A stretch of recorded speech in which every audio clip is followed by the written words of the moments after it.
ಮಾನವ ಜನ್ಮ ಅನ್ನೋದು ಯಾದೃಚ್ಛಿಕವಾಗಿ ಸಿಗುವ ವಿಷಯ ಅಲ್ಲ ಅಂತ ಹಲವರು ಪಂಡಿತರು, ತತ್ವಜ್ಞಾನಿಗಳು ಹೇಳ್ತಾ ಬಂದಿದ್ದಾರೆ.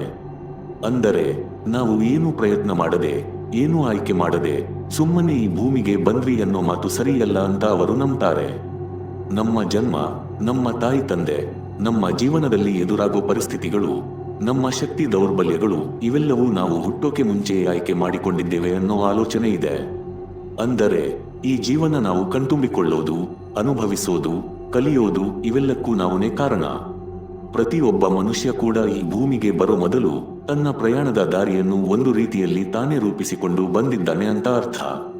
ಇದನ್ನೆಲ್ಲ ಕೇಳಿದಾಗ ಒಂದು ಪ್ರಶ್ನೆ ಬರಬಹುದು, ನಾವು ಹುಟ್ಟೋ ಮುಂಚೆ ಇದ್ದೇ ಇರಲಿಲ್ಲ ಅಂತ ನಾವೆಲ್ಲ ನಂಬಿದ್ದೇವೆ. ಹಾಗಾದ್ರೆ ಜನ್ಮಕ್ಕೂ ಮುಂಚೆ ನಾವು ಹೇಗೆ ಇಷ್ಟೆಲ್ಲ ಆಯ್ಕೆ ಮಾಡಿಕೊಳ್ಳೋಕೆ ಸಾಧ್ಯ? ನಾವು ಹೇಗೆ ನಮ್ಮ ಜೀವನದ ಪ್ಲಾನ್ ಮಾಡೋಕೆ ಸಾಧ್ಯ? ಇದನ್ನ ಅರ್ಥ ಮಾಡಿಕೊಳ್ಳೋಕೆ ಪ್ರಯತ್ನ ಮಾಡಿದ್ರೆ ಈ ವಿಡಿಯೋ ನಿಮಗೆ ಒಂದು ದಿಕ್ಕು ತೋರಿಸಬಹುದು. ಕೇಳಿ, ಯೋಚಿಸಿ, ನಿಮ್ಮೊಳಗೆ ನೀವು ಅನುಭವಿಸಿ ನೋಡಿ. ಬಹಳ ಪುರಾತನ ಗ್ರಂಥಗಳಲ್ಲಿ, ವೇದಗಳು, ಉಪನಿಷತ್ತುಗಳು, ಬೌದ್ಧ ತತ್ವಗಳು, ಸೂಫಿ ತತ್ವಗಳಲ್ಲಿ ಎಲ್ಲೆಲ್ಲೂ ಒಂದು ವಿಷಯ ಬರುತ್ತದೆ. ಅದು ಏನಂದ್ರೆ ನಮ್ಮ ಮುಂದಿನ ಜನ್ಮದ ನಿರ್ಧಾರ ಹಿಂದಿನ ಜನ್ಮದಲ್ಲೇ ಆಗುತ್ತೆ ಅನ್ನೋ ಮಾತು. ಈ ವಿಷಯಗಳನ್ನು ಸಾಮಾನ್ಯ ಜನರಿಗೆ ಅರ್ಥವಾಗೋ ಹಾಗೆ ಹೇಳೋಕೆ ಅನೇಕ ಸಂತರು, ಸಾಧುಗಳು, ಮಹಾತ್ಮರು ಜನ್ಮ ತಳೆದಿದ್ದಾರೆ. ವಚನಕಾರರು ಕಬೀರ್, ತುಳಸಿದಾಸ, ನಾಮದೇವ್, ತುಕಾರಾಮ್, ಚೈತನ್ಯ ಮಹಾಪ್ರಭು ಇವರೆಲ್ಲ ತಮ್ಮ ತಮ್ಮ ಶೈಲಿಯಲ್ಲಿ ಅದೇ ತತ್ವವನ್ನು ಹೇಳ್ತಾ ಬಂದಿದ್ದಾರೆ. ಅವರು ಹೇಳಿದ್ದು ಏನಂದ್ರೆ ರೂಪಗಳು ಬೇರೆ ಬೇರೆ ಆಗಬಹುದು, ಆದರೆ ಸತ್ಯ ಒಂದೇ. ಒಬ್ಬನು ಅನೇಕ ರೂಪಗಳಲ್ಲಿ ಕಾಣಿಸಬಹುದು, ಅದನ್ನೇ ನಾವು ಏಕಂ ಸತ್ ವಿಪ್ರಾಹ ಬಹುಧಾ ವದಂತಿ ಅಂತ ಹೇಳ್ತೀವಿ. ಸತ್ಯ ಒಂದೇ, ಅದನ್ನ ಪಂಡಿತರು ವಿಭಿನ್ನ ರೀತಿಯಲ್ಲಿ ವಿವರಿಸ್ತಾರೆ. ಈ ಅರ್ಥ ನಿಜವಾಗಿಯೂ ಮನಸ್ಸಿಗೆ ಇಳಿದ್ರೆ ನಮ್ಮ ಜೀವನ ತುಂಬಾ ಸ್ಪಷ್ಟವಾಗುತ್ತದೆ ಅಂತ ತತ್ವಜ್ಞಾನಿಗಳು ಹೇಳ್ತಾರೆ.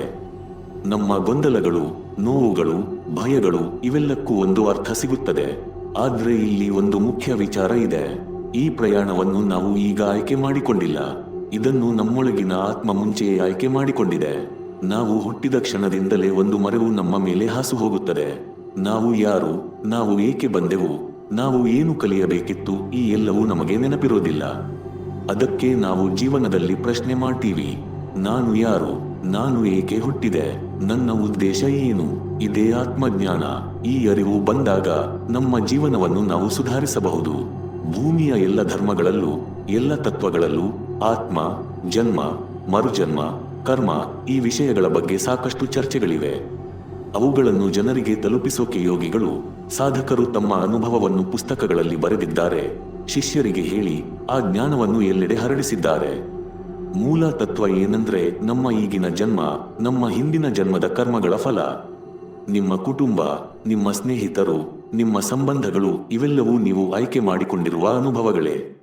ಅವು ಬೇರೆ ಬೇರೆ ರೂಪಗಳಲ್ಲಿ ಮತ್ತೆ ಮತ್ತೆ ಬರುತ್ತವೆ. ಇದನ್ನ ಒಂದು ಬ್ಯಾಂಕ್ ಪಾಸ್ಬುಕ್ನಂತೆ ಅರ್ಥ ಮಾಡಿಕೊಳ್ಳಬಹುದು. ಒಂದು ಪುಟ ತುಂಬಿದ ಮೇಲೆ ಮುಂದಿನ ಪುಟದಲ್ಲಿ ಮೊತ್ತವನ್ನು ಕ್ಯಾರಿ ಫಾರ್ವರ್ಡ್ ಮಾಡುತ್ತಾರೆ. ಹಾಗೆ ಹಿಂದಿನ ಜನ್ಮದ ಕರ್ಮಗಳು, ಆಸೆಗಳು, ದುಃಖಗಳು, ಬಂಧನಗಳು ಇವೆಲ್ಲವೂ ಮುಂದಿನ ಜನ್ಮಕ್ಕೆ ಬರುತ್ತವೆ. ನಿಮಗೆ ಗೊತ್ತಿರದಿದ್ದರೂ ನಿಮ್ಮ ಆತ್ಮಕ್ಕೆ ಗೊತ್ತಿರುತ್ತದೆ. ಅದಕ್ಕೆ ಈ ಜನ್ಮ ಯಾದೃಚ್ಛಿಕ ಅಲ್ಲ, ಇದು ಉದ್ದೇಶಪೂರ್ವಕ. ಪ್ರಕೃತಿಯ ನಿಯಮಗಳ ಪ್ರಕಾರ ಬೀಜ ತನ್ನಿಗೆ ತಕ್ಕ ಕ್ಷೇತ್ರವನ್ನು ಆಯ್ಕೆ ಮಾಡಿಕೊಳ್ಳುತ್ತದೆ.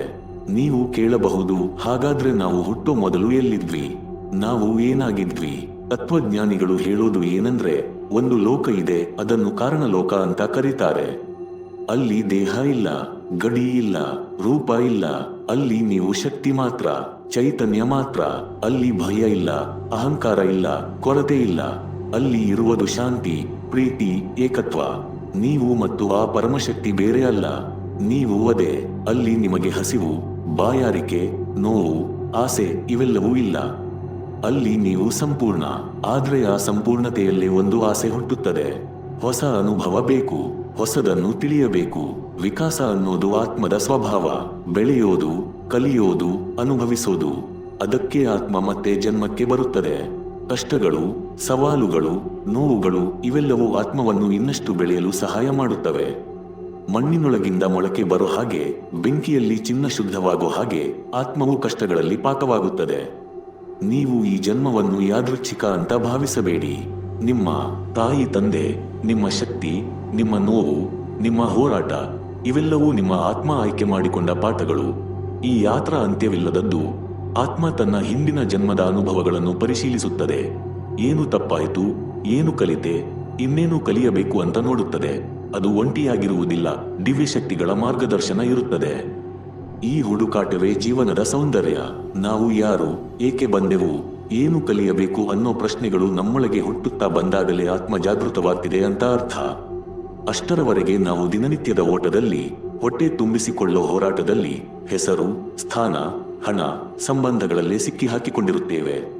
ಇವುಗಳೇ ಎಲ್ಲವೂ ಅಂತ ಭಾವಿಸ್ತೀವಿ.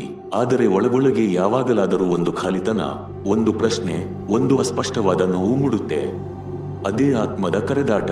ನೀನು ಇದಕ್ಕಿಂತ ಹೆಚ್ಚು. ನೀನು ಕೇವಲ ದೇಹ ಅಲ್ಲ, ನೀನು ಕೇವಲ ಹೆಸರು ಅಲ್ಲ, ನೀನು ಕೇವಲ ಈ ಜೀವನದ ಪಾತ್ರ ಮಾತ್ರ ಅಲ್ಲ. ನಿನ್ನೊಳಗೆ ಒಂದು ದೊಡ್ಡ ಕಥೆ ಇದೆ. ಅನೇಕ ಜನ್ಮಗಳ ಕಥೆ, ಅನೇಕ ಅನುಭವಗಳ ಕಥೆ. ಅದಕ್ಕೆ ಕೆಲವೊಮ್ಮೆ ನಾವು ಯಾರನ್ನಾದರೂ ನೋಡಿ ಮೊದಲೇ ಪರಿಚಯ ಇದ್ದಂತೆ ಅನಿಸುತ್ತೆ. ಮಾತಾಡದೇ ಇದ್ದರೂ ಹತ್ತಿರವಾಗಿರುವಂತೆ ಫೀಲ್ ಆಗುತ್ತೆ. ಕೆಲವರನ್ನು ನೋಡಿ ಕಾರಣವಿಲ್ಲದೆ ಕೋಪ ಬರುತ್ತೆ. ಕೆಲವರಿಂದ ದೂರ ಹೋಗಬೇಕೆನಿಸುತ್ತದೆ. ಕೆಲವರ ಜೊತೆ ಇದ್ದರೆ ಮನಸ್ಸಿಗೆ ಶಾಂತಿ ಸಿಗುತ್ತೆ. ಇವೆಲ್ಲವೂ ಯಾದೃಚ್ಛಿಕ ಅಲ್ಲ. ಇವು ಆ ಆತ್ಮಗಳ ನಡುವಿನ ಹಳೆಯ ಸಂಬಂಧಗಳ ಪ್ರತಿಫಲನ. ನಾವು ಈ ಜನ್ಮದಲ್ಲಿ ಭೇಟಿಯಾಗುವ ಪ್ರತಿಯೊಬ್ಬರು ನಮಗೆ ಏನಾದರೂ ಕಲಿಸೋಕೆ ಬಂದಿರುತ್ತಾರೆ. ಕೆಲವರು ಪ್ರೀತಿ ಕಲಿಸ್ತಾರೆ, ಕೆಲವರು ಸಹನೆ ಕಲಿಸ್ತಾರೆ, ಕೆಲವರು ನೋವಿನಿಂದ ಪಾಠ ಕಲಿಸ್ತಾರೆ, ಕೆಲವರು ನಮ್ಮೊಳಗಿನ ಶಕ್ತಿಯನ್ನು ತೋರಿಸ್ತಾರೆ, ಕೆಲವರು ನಮ್ಮ ದೌರ್ಬಲ್ಯಗಳನ್ನು ಬಯಲಿಗೆ ತರುತ್ತಾರೆ. ನಾವು ಅದೆಲ್ಲವನ್ನು ಅನ್ಯಾಯ, ಶಿಕ್ಷೆ, ದುರುದೃಷ್ಟ ಅಂತ ಕರಿತೀವಿ. ಆದರೆ ಆತ್ಮದ ದೃಷ್ಟಿಯಲ್ಲಿ ಇವೆಲ್ಲವೂ ಅನುಭವಗಳು, ಕಲಿಕೆಯ ಹಂತಗಳು. ನೀವು ಒಬ್ಬರನ್ನು ಪ್ರೀತಿಸಿ ಮೋಸ ಹೋಗಬಹುದು, ಅದು ನಿಮ್ಮ ಹೃದಯವನ್ನು ಮುರಿಯಬಹುದು. ಆದರೆ ಅದೇ ಘಟನೆ ನಿಮಗೆ ನಿಮ್ಮೊಳಗಿನ ಬಲವನ್ನು ತೋರಿಸುತ್ತದೆ. ನಿಮ್ಮನ್ನು ನೀವು ಮರುಕಳಿಸಲು ಸಹಾಯ ಮಾಡುತ್ತದೆ, ಮತ್ತೆ ಎದ್ದು ನಿಲ್ಲೋ ಶಕ್ತಿ ಕೊಡುತ್ತದೆ. ಅದು ಆತ್ಮದ ವಿಕಾಸ. ನೀವು ಯಾರನ್ನಾದರೂ ಕಳೆದುಕೊಳ್ಳಬಹುದು, ಅದು ನಿಮಗೆ ಅಸಹನೀಯ ನೋವು ಕೊಡಬಹುದು. ಆದರೆ ಅದೇ ನಿಮಗೆ ಆಸಕ್ತಿಯ ಪಾಠ ಕಲಿಸುತ್ತದೆ. ಶಾಶ್ವತವೇನೂ ಇಲ್ಲ ಅನ್ನೋ ಅರಿವು ಕೊಡುತ್ತದೆ. ಅದು ಆತ್ಮದ ವಿಕಾಸ. ನಮ್ಮ ದೃಷ್ಟಿಯಲ್ಲಿ ನೋವು ಕೆಟ್ಟದ್ದು, ಆದರೆ ಆತ್ಮದ ದೃಷ್ಟಿಯಲ್ಲಿ ಅದು ತರಬೇತಿ. ಅದು ಮೆಚ್ಚಿನ ಅನುಭವ, ಏಕೆಂದರೆ ಅದು ಆತ್ಮವನ್ನು ಇನ್ನಷ್ಟು ಆಳವಾಗಿಸುತ್ತದೆ. ಆತ್ಮ ಕೇವಲ ಸುಖ ಅನುಭವಿಸಲು ಬಂದಿಲ್ಲ, ಆತ್ಮ ಸಂಪೂರ್ಣತೆಯನ್ನು ತಿಳಿಯಲು ಬಂದಿದೆ. ಮತ್ತು ಸಂಪೂರ್ಣತೆ ಅನ್ನೋದು ಕೇವಲ ಸಂತೋಷದಿಂದ ಮಾತ್ರ ಸಿಗೋದಿಲ್ಲ. ನೋವು, ಸೋಲು, ಭಯ, ಗೊಂದಲ ಇವೆಲ್ಲವೂ ಬೇಕು. ಅದಕ್ಕೆ ಹೇಳ್ತಾರೆ ಈ ಲೋಕ ಒಂದು ಶಾಲೆ ಅಂತ. ಇಲ್ಲಿ ನಾವು ಪಾಠ ಕಲಿಯೋಕೆ ಬಂದಿದ್ದೇವೆ. ಕೆಲವರು ಬೇಗ ಕಲಿತಾರೆ, ಕೆಲವರು ನಿಧಾನವಾಗಿ ಕಲಿತಾರೆ, ಕೆಲವರು ಒಂದೇ ಪಾಠವನ್ನು ಮತ್ತೆ ಮತ್ತೆ ಕಲಿಯುತ್ತಾರೆ. ನಾವು ಕೆಲವೊಮ್ಮೆ ಅದೇ ರೀತಿಯ ಸಮಸ್ಯೆಗಳನ್ನು ಮತ್ತೆ ಮತ್ತೆ ಎದುರಿಸುತ್ತೇವೆ. ಅದೇ ರೀತಿಯ ಜನರು ನಮ್ಮ ಜೀವನಕ್ಕೆ ಮತ್ತೆ ಮತ್ತೆ ಬರುತ್ತಾರೆ. ಅದೇ ತರದ ನೋವುಗಳು ಪುನರಾವರ್ತನೆ ಆಗುತ್ತವೆ. ಇದು ಯಾಕೆ? ಏಕೆಂದರೆ ಆ ಪಾಠ ಇನ್ನೂ ಪೂರ್ಣವಾಗಿಲ್ಲ. ನೀವು ಪಾಠ ಕಲಿತಾಗ ಅದು ನಿಮ್ಮ ಜೀವನದಿಂದ ಸ್ವತಃ ಹೊರಟು ಹೋಗುತ್ತದೆ. ನಿಮ್ಮ ಆತ್ಮ ನಿಮ್ಮನ್ನು ಎಂದಿಗೂ ಶಿಕ್ಷಿಸುವುದಿಲ್ಲ, ಅದು ನಿಮಗೆ ಬೆಳೆಸಲು ಸಹಾಯ ಮಾಡುತ್ತದೆ, ನಿಮ್ಮೊಳಗಿನ ಶಕ್ತಿಯನ್ನು ಜಾಗೃತಗೊಳಿಸುತ್ತದೆ. ನಾವು ಹಲವಾರು ಬಾರಿ ಕೇಳ್ತೀವಿ, ನನಗೆ ಇದ್ಯಾಕೆ ಆಯ್ತು? ಸರಿಯಾದ ಪ್ರಶ್ನೆ ಇದು ಅಲ್ಲ. ಸರಿಯಾದ ಪ್ರಶ್ನೆ, ಇದರಿಂದ ನಾನು ಏನು ಕಲಿಯಬೇಕು? ಅದನ್ನು ಕೇಳಿದ ದಿನದಿಂದ ನಿಮ್ಮ ಜೀವನ ಬದಲಾಗುತ್ತೆ. ನಿಮ್ಮ ಆತ್ಮ ನಿಮ್ಮ ಜೊತೆ ಸದಾ ಇದೆ. ಅದು ನೇರವಾಗಿ ಮಾತಾಡಲ್ಲ, ಆದರೆ ಅದು ಸಂಕೇತಗಳ ಮೂಲಕ ಮಾತಾಡುತ್ತದೆ. ಕನಸುಗಳ ಮೂಲಕ, ಅಚಾನಕ್ ಬರುವ ಆಲೋಚನೆಗಳ ಮೂಲಕ, ಕೆಲವೊಮ್ಮೆ ಅನ್ಯ ವ್ಯಕ್ತಿಯ ಮಾತಿನ ಮೂಲಕ. ನೀವು ಮೌನವಾಗಿದ್ರೆ, ನಿಮ್ಮ ಮನಸ್ಸನ್ನು ಶಾಂತಗೊಳಿಸಿದ್ರೆ ಆ ಧ್ವನಿಯನ್ನು ಕೇಳಬಹುದು. ನಿಮ್ಮೊಳಗೆ ಒಂದು ಗೈಡ್ ಇದೆ, ಅದು ನಿಮ್ಮ ಆತ್ಮ. ನಾವು ಹೊರಗೆ ಎಲ್ಲವನ್ನೂ ಹುಡುಕುತ್ತೇವೆ, ದೇವರು, ಗುರು, ಮಾರ್ಗದರ್ಶನ. ಆದರೆ ನಿಜವಾದ ಮಾರ್ಗದರ್ಶಕ ನಿಮ್ಮೊಳಗೆ ಇದ್ದಾನೆ. ನೀವು ಹುಟ್ಟೋ ಮೊದಲು ಒಂದು ಪ್ಲಾನ್ ಮಾಡಿದ್ದೀರಿ, ಆದರೆ ಅದು ಕಲ್ಲಿನಲ್ಲಿ ಕೆತ್ತಿದಂತೆ ಫಿಕ್ಸ್ ಆಗಿಲ್ಲ. ಅದು ನದಿಯಂತೆ, ದಾರಿ ಬದಲಾಯಿಸಬಹುದು, ತಿರುವು ತಗೊಳ್ಳಬಹುದು, ಆದರೆ ಕೊನೆಗೆ ಅದು ಸಾಗರವನ್ನು ಸೇರುತ್ತದೆ. ನೀವು ನಿಮ್ಮ ಕರ್ಮಗಳಿಂದ ನಿಮ್ಮ ಭವಿಷ್ಯವನ್ನು ರೂಪಿಸುತ್ತೀರಿ. ಪ್ರತಿದಿನ, ಪ್ರತಿ ನಿರ್ಧಾರ, ಪ್ರತಿ ಭಾವನೆ ಇವೆಲ್ಲವೂ ನಿಮ್ಮ ಮುಂದಿನ ಹಾದಿಯನ್ನು ಬದಲಾಯಿಸುತ್ತವೆ. ಅದಕ್ಕೆ ಜಾತಕ, ಭವಿಷ್ಯವಾಣಿ ಇವುಗಳು ನಿಮ್ಮ ಜೀವನದ ಸಂಪೂರ್ಣ ಚಿತ್ರವನ್ನು ಹೇಳಲಾರವು. ಅವು ಗರಿಷ್ಠವಾಗಿ ಒಂದು ಸಾಧ್ಯತೆ ಮಾತ್ರ ತೋರಿಸುತ್ತವೆ. ಆದರೆ ಅಂತಿಮ ಆಯ್ಕೆ ನಿಮ್ಮದೇ. ನೀವು ಯಾವ ದಾರಿಗೆ ಹೋಗಬೇಕು ಅಂತ ನೀವು ತೀರ್ಮಾನಿಸುತ್ತೀರಿ. ನೀವು ಪ್ರೀತಿ ಆಯ್ಕೆ ಮಾಡಿದರೆ ನಿಮ್ಮ ಜೀವನ ಪ್ರೀತಿಯಿಂದ ತುಂಬುತ್ತದೆ. ನೀವು ದ್ವೇಷ ಆಯ್ಕೆ ಮಾಡಿದರೆ ಅದೇ ಮರಳಿ ಬರುತ್ತದೆ. ಇದು ಶಿಕ್ಷೆ ಅಲ್ಲ, ಇದು ಪ್ರತಿಫಲನ. ನೀವು ನಿಮ್ಮನ್ನು ಹೇಗೆ ನೋಡುತ್ತೀರೋ ಜೀವನವು ನಿಮ್ಮನ್ನು ಹಾಗೆಯೇ ನೋಡುತ್ತದೆ. ಈ ಜೀವನ ಒಂದು ಆಟ, ಆತ್ಮ ಆಡುತ್ತಿರುವ ಆಟ. ನೀವು ಪಾತ್ರ, ಆದರೆ ನೀವು ಪಾತ್ರಕ್ಕಿಂತ ದೊಡ್ಡವರು. ನೀವು ನಿಮ್ಮ ಪಾತ್ರವನ್ನು ಸಂಪೂರ್ಣವಾಗಿ ನಂಬಿದಾಗ ದುಃಖವಾಗುತ್ತದೆ. ನೀವು ಪಾತ್ರದ ಹಿಂದೆ ಇರುವ ಸತ್ಯವನ್ನು ಅರಿತಾಗ ಮುಕ್ತಿ ಸಿಗುತ್ತದೆ. ನಾನು ಯಾರು? ಈ ಪ್ರಶ್ನೆ ನಿಮ್ಮನ್ನು ಎಚ್ಚರಗೊಳಿಸುತ್ತದೆ. ನಾನು ಕೇವಲ ಈ ದೇಹ ಅಲ್ಲ. ಈ ಅರಿವು ನಿಮ್ಮನ್ನು ಮುಕ್ತಗೊಳಿಸುತ್ತದೆ. ನೀವು ಈ ಅರಿವಿನ ಕಡೆಗೆ ಬಂದಿದ್ದರೆ ನೀವು ಈಗಾಗಲೇ ಜಾಗೃತರಾಗಲು ಆರಂಭಿಸಿದ್ದೀರಿ. ಇದನ್ನೇ ಉಪನಿಷತ್ತುಗಳು ತತ್ವಮಸಿ ಅಂತ ಹೇಳಿವೆ. ಅಂದರೆ ನೀನೇ ಅದು, ನೀನೇ ಆ ಸತ್ಯ, ನೀನೇ ಆ ಚೈತನ್ಯ, ನೀನು ಹುಡುಕುತ್ತಿದ್ದದ್ದು ನೀನೇ. ಈ ವಿಡಿಯೋ ನಿಮಗೆ ಇಷ್ಟವಾದರೆ ಲೈಕ್ ಮಾಡಿ, ಶೇರ್ ಮಾಡಿ.